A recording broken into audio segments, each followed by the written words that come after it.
আসসালামু আলাইকুম। বেশ কয়েকদিন ধরে ফেসবুকে একটি ভিডিও ঘুরঘুর করতেছে, সেটা হচ্ছে আঙুর চাষের একটি ভিডিও, যেটা আমাদের পার্শ্ববর্তী থানা ভালুকা থানার মাকসুদুর রহমান ভাই করেছেন।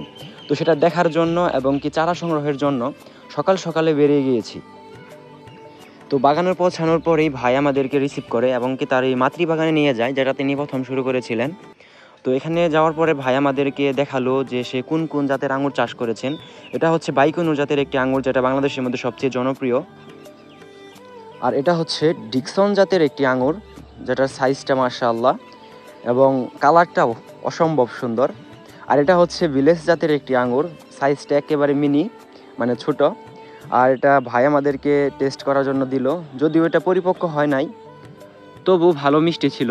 যাই হোক মাশাআল্লাহ, ভাই আমাদেরকে সেই এই মাতৃবাগান থেকে নিয়ে তার যে মেন বড় বাগান যেটা, সেটাই নিয়ে গেল। তো যাওয়ার পরে মাশাআল্লাহ এত সুন্দর ফলন এবং গাছের কোয়ালিটি এত সুন্দর, মানে বলে বোঝাতে পারবো না। তো আপনারা যদি যান তাহলে দেখতে পারবেন, এত এত ফলন মাশাআল্লাহ, দেখে আর কি মনটা জুড়িয়ে গিয়েছে। তো এরপরে ভাই আমাদের নিয়ে গেল যেখানে তিনি চারা উৎপাদন করেছেন, এবং সেখান থেকে আমরা চারা সংগ্রহ করলাম, এবং চারা সংগ্রহ করে ইনশাআল্লাহ এখন আমরা আমাদের সখীপুরের দিকে রওনা দিব। তো সবাই ভালো থাকবেন, সুস্থ থাকবেন, দেখা হবে অন্য কোনো ভিডিওতে। আসসালামু আলাইকুম।